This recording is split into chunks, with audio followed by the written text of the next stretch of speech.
Hello વિદ્યાર્થી મિત્રો, હું જીદીપ ગોંડલિયા આપ સૌનું મારુતિ એકેડમીમાં હાર્દિક સ્વાગત કરું છું. તો વિદ્યાર્થી મિત્રો, તમે થંબનેલમાં જોયા પ્રમાણે આપણી એક્ઝામ આવી ગઈ છે. ડીએલએડ સેમેસ્ટર 1 અને ડીએલએડ સેમેસ્ટર 2 ના વિદ્યાર્થી મિત્રો માટે. ભલા મિત્રો, ડીએલએડ સેમેસ્ટર 1 અને ડીએલએડ સેમેસ્ટર 2 નું ટાઈમ ટેબલ બધા લોકોએ બધા વિદ્યાર્થી મિત્રો જોઈ લીધું હશે. ઘણા બધા વિદ્યાર્થી મિત્રો પ્રિપેરેશન પણ ચાલુ કરી દીધી હશે. તો આપણી એક્ઝામનું ટાઈમ ટેબલ વિશે આજે હું જણાવવાનું છું. સાથે સાથે કેવી રીતે તમારે પ્રિપેરેશન કરવી જોઈએ, કયા ટોપિક પેલા કવર કરવા જોઈએ, કયા સબ્જેક્ટ કયા કોર્સ સૌથી પહેલા વાંચવો જોઈએ કે જેથી તમારે સારામાં સારા માર્ક મળી શકે અને આ ઓછા સમયમાં તમે મેક્સિમમ પ્રિપેરેશન કરી શકો અને સારામાં સારું રિઝલ્ટ લાવી શકો. તો ભલા મિત્રો, સમય બગાડ્યા વગર આજનો લેક્ચરની શરૂઆત કરીએ. એ છે ડીએલએડ સેમેસ્ટર 1 અને ડીએલએડ સેમેસ્ટર 2 નું ટાઈમ ટેબલ. ભલા મિત્રો, તમને ખબર છે એ પ્રમાણે ડીએલએડ પ્રથમ વર્ષની એક્ઝામની તારીખ 8 થી 20 તારીખ સુધીની તમારી એક્ઝામની પ્રિપેરેશન રહેવાની છે. ડીએલએડ પ્રથમ વર્ષ. ભલા મિત્રો, સમયગાળો છે 10 થી 1 અને કોર્સ 1 બ કે જે 70 માર્કનું હોય છે એ 70 માંથી 35 માર્ક હોય છે એ 1 ના હોય છે અને બીજાના 35 માર્ક એ છે 1 બ ના. સેમ એવી રીતે 2 બ 3 4 બ 5 અને 5 બ. તો આવી રીતે વિદ્યાર્થી મિત્રો તમારું એક્ઝામનું ટાઈમ ટેબલ છે. 8 તારીખે બાળકોનો સર્વાંગી વિકાસ અને પૂર્વ પ્રાથમિક શિક્ષણ, અધ્યયતા અને મૂલ્યાંકન. 9 તારીખે છે કેળવણી સમાજ અને અભ્યાસક્રમ અને અધ્યયતા અને ભારતીય શિક્ષણ દર્શન અને પ્રવર્તમાન ભારતીય સમાજ. 12 તારીખે છે અભ્યાસક્રમ અને વર્ગ વ્યવહાર. 13 તારીખે છે ગુજરાતીમાં પ્રાવીણ્ય, અંગ્રેજીમાં પ્રાવીણ્ય. 15 તારીખે છે ગુજરાતી અને પર્યાવરણ. 16 તારીખે ગણિત.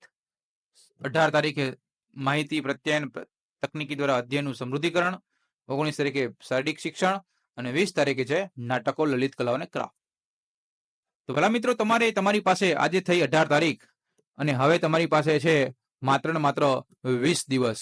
આ 20 દિવસ તમારે ક્યાં પસાર કરવા જોઈએ? તો આ 20 દિવસ છે તમારા. એ 20 દિવસમાં સૌથી પહેલા તમારે એટલે કે કાલથી તમારે સૌથી પહેલા આ 3 સબ્જેક્ટ છે, સૌથી પહેલા છેલ્લા 3 સબ્જેક્ટ, એ છેલ્લા 3 સબ્જેક્ટ સૌથી પહેલા ટાર્ગેટ કવર કરવો જોઈએ. એમાં માહિતી પ્રત્યયન તકનીકી દ્વારા અધ્યયનનું સમૃદ્ધિકરણ અને બાળકોનું શારીરિક શિક્ષણ, આ તો બધા એવા છે કે તમે આરામથી તમે બે દિવસમાં એક સબ્જેક્ટ તમે કવર કરી શકો. સર્જનાત્મક નાટકો છે તેમાં થોડુંક વાર લાગે, બાકી તો 7, 8, 9 કોર્સ છે એ તમે આરામથી તમે બે દિવસમાં કવર કરી શકો. 2 તરીને 6 તો 20 દિવસમાંથી તમે 6 દિવસ કરી નાખો, વૈધા તમારી પાસે 14 દિવસ. આ 14 દિવસમાં સૌથી પહેલા વિદ્યાર્થી મિત્રો તમારે એક અભ્યાસક્રમ અને વર્ગ વ્યવહાર સૌથી પહેલા આ એક રિવિઝન એટલે આ એક રીડ કરી લેવાનું, કારણ કે બહુ લેન્ધી છે, સમજવું અને સમજાવવું પણ. તો સૌથી પહેલા તમારે વાલા મિત્રો અભ્યાસક્રમ અને વર્ગ વ્યવહાર સૌથી પહેલા તમારે કોર્સ નંબર 3 એ કવર કરવાનું રહેશે. પછી તમારે 2-3 દિવસ આમાં આપો, વધ્યા તમારા 11 દિવસ. 11 દિવસમાં તમારે ગુજરાતીમાં પ્રાવીણ્ય, અંગ્રેજીમાં પ્રાવીણ્ય, ગુજરાતી, પર્યાવરણ, ગણિત. તો આ વાલા મિત્રો તમારે આરામથી તમારી પાસે 4 દિવસ હોય, આ 4 દિવસમાં તમારે એક સબ્જેક્ટ તમે આરામથી કરી શકો, કારણ કે આમાં બહુ કઈ વધારે છે નહીં. પછી 1 બ 2 બ એ વાલા મિત્રો તમારી પાસે છેલ્લા તમે 4 દિવસ વધે, 5 દિવસ વધે, એમાં તમારે આ બંને સબ્જેક્ટ એટલે 1 બ 2 બ એ તમારે કવર કરવાનું રહેશે. તો તમે કે સાહેબ મારે આ પ્રિપેરેશન કેવી રીતે કરવી? તો એની માટે હું હમણાં તમને કહીશ કે કેવી રીતે કયા ટોપિકમાંથી કવર કરવું જોઈએ, કેવી રીતે વાંચવું જોઈએ, એ બધું તમને હમણાં જણાવીશ.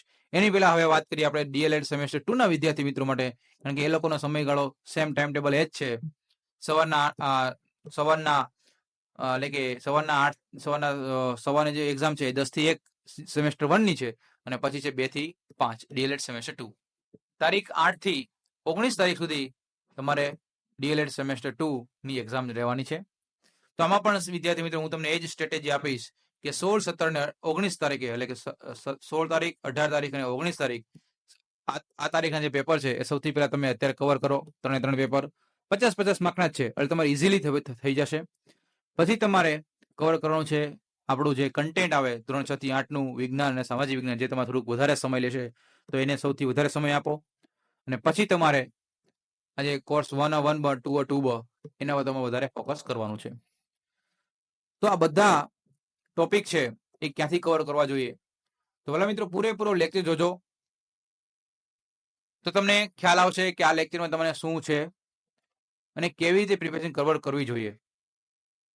અને કંઈ પણ ડાઉટ હોય તો તમે કમેન્ટ બોક્સમાં તમે લખતા રહેજો, તો અમને પણ ખ્યાલ આવે કે તમારા આ ડાઉટ છે અને ડાઉટનું સોલ્યુશન આપણે કવર કરી શકીએ. તો ભલા મિત્રો, હવે આપણે જોઈએ કે તમારે હવે આ બધા સબ્જેક્ટ છે, એ સબ્જેક્ટનો આપણે વાંચવું હોય, સમજવું હોય, તો તમને ક્યાંથી મળશે? તો તમને ગૂગલ ક્રોમમાં જઈ આપણી મારુતિ એકેડેમી ચેનલ છે. આ મારુતિ એકેડેમી ચેનલમાં તમને આપણે ડીએલએડ સેમેસ્ટર 1 એમાં તમે જાશો વાલા મિત્રો, એટલે આ ડીએલએડ સેમેસ્ટર 1માં તમને મોસ્ટ ઓફ બધા સબ્જેક્ટ મળી રહેશે. સાથે સાથે તમને એ પણ જોવા મળશે વાલા મિત્રો કે કયા ટોપિક ઉપર ક્યાં કેટલું કવર કરવું જોઈએ, એ બધું તમને અહીંયા જોવા મળશે. તો આ ડીએલએડ ના તમને આ પ્લેલિસ્ટમાં જશો એટલે પ્લેલિસ્ટમાં તમને બધા લેક્ચર તમને અહીંયા જોવા મળવાના છે. બરાબર છે. બીજી વસ્તુ, એવી રીતે ડીએલએડ સેમેસ્ટર 2 ના વિદ્યાર્થી મિત્રો માટે પણ તો એને માટે બહુ બધા સબ્જેક્ટ, બહુ બધા લેક્ચર છે, એ તમને અહીંયા પણ જોવા મળશે, જે તમને બતાવવા માંગીશ. ડીએલએડ સેમેસ્ટર 2 સાથે તે કન્ટેન્ટ પણ આપણે એડ કર્યું છે, તો એ પણ તમે જોઈ શકો. અહીં તમે આવી જાઓ વાલા મિત્રો, આ ડીએલએડ સેમેસ્ટર 2. તો ડીએલએડ સેમેસ્ટર 2 ના વિદ્યાર્થી મિત્રો 15 લેક્ચર છે, અને ડીએલએડ સેમેસ્ટર 1 ના વ્યવહારિક જે આપણે વ્યાકરણ આવે છે, એ પણ આમાં ટોપિક છે. સાથે સાથે ડીએલએડ સેમેસ્ટર 2 કે જે 6 થી 8 નું કન્ટેન્ટ છે, એ કન્ટેન્ટ પણ તમને આ ટોપિકમાંથી મળી રહેશે, કારણ કે આમાં તમને ધોરણ 6 થી 8 નું તમને સામાજિક વિજ્ઞાન, મેથ્સ, ઇંગ્લિશ એને પણ ટોપિક તમને આમાં આપેલા છે, તો તમને બહુ હેલ્પફુલ થવાના છે. પછી આવી જ રીતે વિદ્યાર્થી મિત્રો, તમે આ જે છે ટોપિક તમે આપણે અહીંયા લખશો ગૂગલ ક્રોમમાં, અહીંયા મારુતિ એકેડેમી અને લખશો કે પીટીસી લેક્ચર, બધા લેક્ચર તમને મળી રહેશે. તો બહુ ઇમ્પોર્ટન્ટ બની છે આ લેક્ચર, તમે જોઈ શકો છો. અને નેક્સ્ટ લેક્ચરમાં તમારે હવે કયા ટાઈપનું મટીરિયલ, કયા ટાઈપનું તમારે જોઈએ છે, એના વિશે કમેન્ટમાં લખજો. કે તમારે કોર્સ જોઈએ છે, કોર્સ તમને અઘરો લાગતો હોય, ન સમજમાં આવતી હોય, તો એ તમે કમેન્ટ બોક્સમાં લખજો, તો તમને જરૂર હું તમને આપીશ. મેક્સિમમ વિદ્યાર્થી મિત્રોને તમારી સાથે જેટલા ડીએલએડ ના સેમેસ્ટર 1 હોય કે સેમેસ્ટર 2 ના હોય વિદ્યાર્થી મિત્રો, બધાને મેક્સિમમ શેર કરો, જેથી બધાને લોકોને ખ્યાલ આવે કે કેવી રીતે આપણે મહેનત કરવાના છીએ. તો હવેથી તમારે કેવી રીતે મહેનત કરવાના છીએ એ હું તમને જણાવતો રહીશ નેક્સ્ટ લેક્ચરમાં. અને સાથે પ્રીવિયસ યરના ક્વેશ્ચન એ પણ હું તમને કવર કરવાનો છું. તો મેક્સિમમ તમે જેટલું શેર કરશો, જેટલું તમારા ઉપરથી રિસ્પોન્સ હશે, એના આધારે હું તમને કન્ટેન્ટને તમને આપીશ. બરાબર વિદ્યાર્થી મિત્રો? તો અહીં સુધી લેક્ચર રાખીએ. કંઈ પણ ડાઉટ હોય ડીએલએડ સેમેસ્ટર 1 કે ડીએલએડ સેમેસ્ટર 2 ના અનુસંધાને, તો મને જરૂરથી જણાવજો, કમેન્ટ બોક્સમાં કમેન્ટ કરજો. આપણી મારુતિ એકેડેમી ટેલિગ્રામ ચેનલ છે, બરોબર, ટેલિગ્રામ ચેનલ છે, તો ટેલિગ્રામ ચેનલમાં પણ તમે જોડાઈ જાઓ. તેમાં પણ તમને આઈએમપી ટોપિક્સ એમાં લખેલા છે, તો એ પણ તમને મળી રહેશે. તો મેક્સિમમ લોકોને શેર કરો, અને જો તમને આ વિડીયોને ગમ્યો હોય, ખરેખર ઇન્ફોર્મેશન ગમી હોય, તો વિડીયોને લાઈક કરો. આપણી ચેનલ છે મારુતિ એકેડેમી, એને સબસ્ક્રાઇબ કરી દો, અને મેક્સિમમ લોકોને શેર કરો. અહીં સુધી રાખીએ, ત્યાં સુધી bye, take care, see you soon, wish you all the best.